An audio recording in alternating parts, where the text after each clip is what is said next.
Okay. Magandang tanghali po mga kababayan ko sa lungsod ng Maynila, mga batang Maynila, mga nanay at tatay ko, at ang mga minamahal kong lolo't lola. Sana po nasa mabuti kayong kalalagayan. Kami po ay may update sa inyo sapagkat may isa pong concerned citizen na nakuha na ng video at for so long, tahimik po yung Arten, no? Simula nung naupo tayo, talaga pong pinangako natin yan sa tao na pagtitinuin natin yung Arten Avenue na yan o Boulevard. No? Sa matagal na panahon, yan po yung nananamlay na sa mga krimen nangyayari. Ngunit kaninang madaling araw, meron pong isang insidente at ipinagpapasalamat ko sa malakas na loob ng isang netizen na nabidyohan. Pakita nyo nga yung video, yung insidente. Nabidyohan, uh, ayan po, binibiktima ho tong isang babae nitong dalawang gago na ito. No? Muntik pa saksakin. Biri mo, pera lang ang lakad eh. May,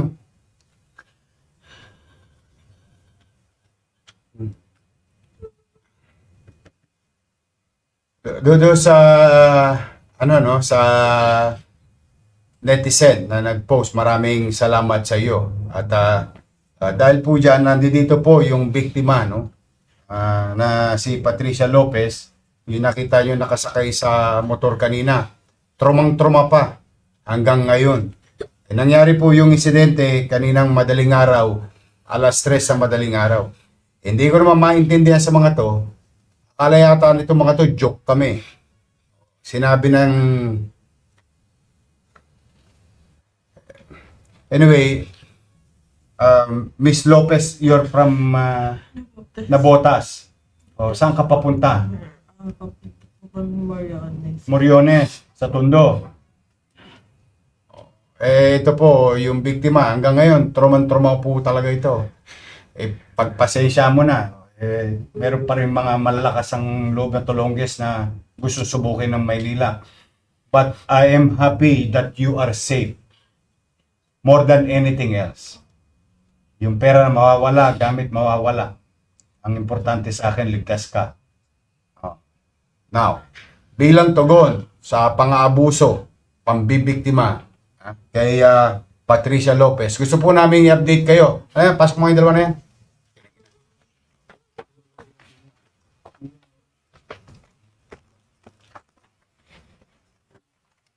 Sino yung sasaksak sa'yo? Ito ba? Sino? Ito? Yung uundayan ka pa ng saksak? Kilala mo itong dalawang to? Yan yung nakita mo. Narinig ko rin po yung boses nila kanina. Sino po yun? Sila yun. Anong mga nakuha sa'yo? Yung cellphone ko po. Tapos yung pera hindi ko po pambayad ng bills. Asan yung pera?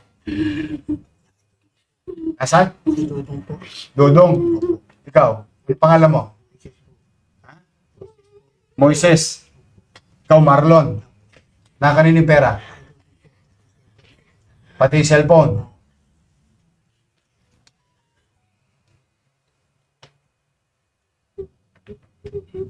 Ay, ano yun? Buha ka ng ina nyo.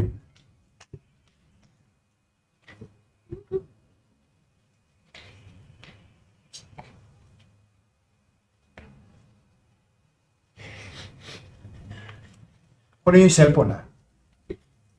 Dito na sa operatiba natin, kinuha yung mga water mo sa computer.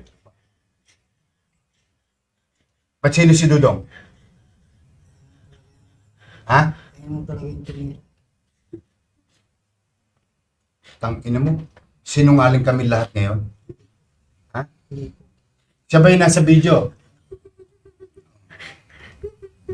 So wala ka doon. Hindi ka niya kasama.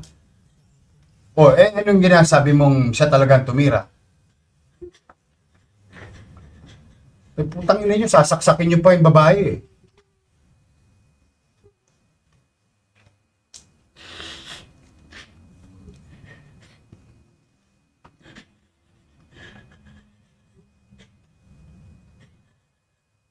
Panginig kayo ng laman eh.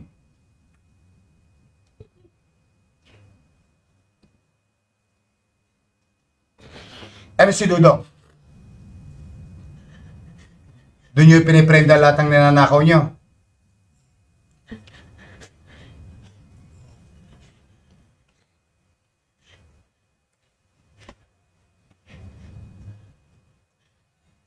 Na medical na to mga to. Once sa diretso ko dito sa So anyway, muli, kami humihingi ng pasensya sa iyo na nangyari sa iyo yan dito sa Maynila. And I hope today, we brought you justice. Huwag mong patatawarin itong mga to, ha?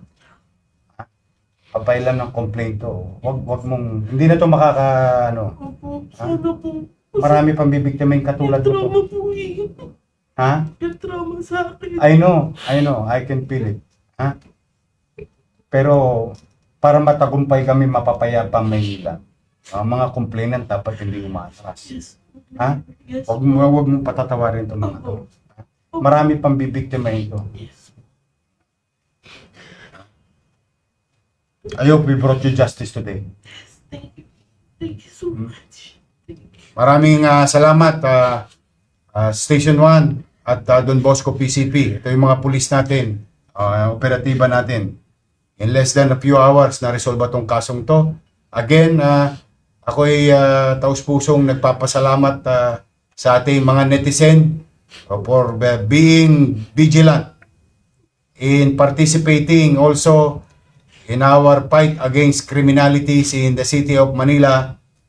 Kayo'y malalakas ang loob na videoan itong mga tolongges na to, mga kriminal na to, at napapadali para sa amin ang gampanan ng aming tungkulin dahil sa inyo. Huwag ko kayo mag-aalala lagi, itatago namin lagi ang pangalan ninyo, kayo po proteksyonan namin sa mga bagay na ibinibigay nyo sa aming impormasyon. For the meantime, to the people of Manila, rest assured, bagamat tayo nasa gitna ng krisis, katulad na nasabi ko na kaninang umaga, ay habang kinakarap natin ang krisis sa lungsod, sa bansa at sa mundo, hindi po pwedeng mawala yung mga dapat gawin at responsibilidad ng pamahalang lokal sa kanyang mamamayan upang makapagbigay ng kapanatagan sa pamumuhay, paninirahan, pagdako, panaog sa lungsod ng Maynila ng anumang tao at sino mang tao. Ito po ang inyong lingkod. Sana po'y nakapagbigay kami ng some level of assurance that justice will be served always. At kami po'y hindi perpektong gobyerno. Itong mga lokong ito, maaaring makalalagpas sila panandalian. Maaaring hindi namin sila maagapan. Pero we'll make sure, matter of time, madala sila at mahuli. Pipilitin namin mapagtagumpayan na makapagbigay ng hustisya sa bawat biktima o bibiktimahin. Hindi naman. Now, sa mga talongges, o ito, ilang oras lang, huli na.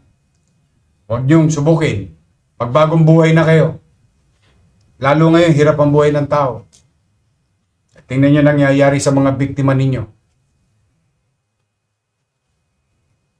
Sa ating mga kababayan, hanggang dito lang po muna. Mag-iingat po kayo. Manatag kayo, may gobyerno sa Maynila. Pagpalain nawa kayo ng pong may kapal. Maraming salamat po.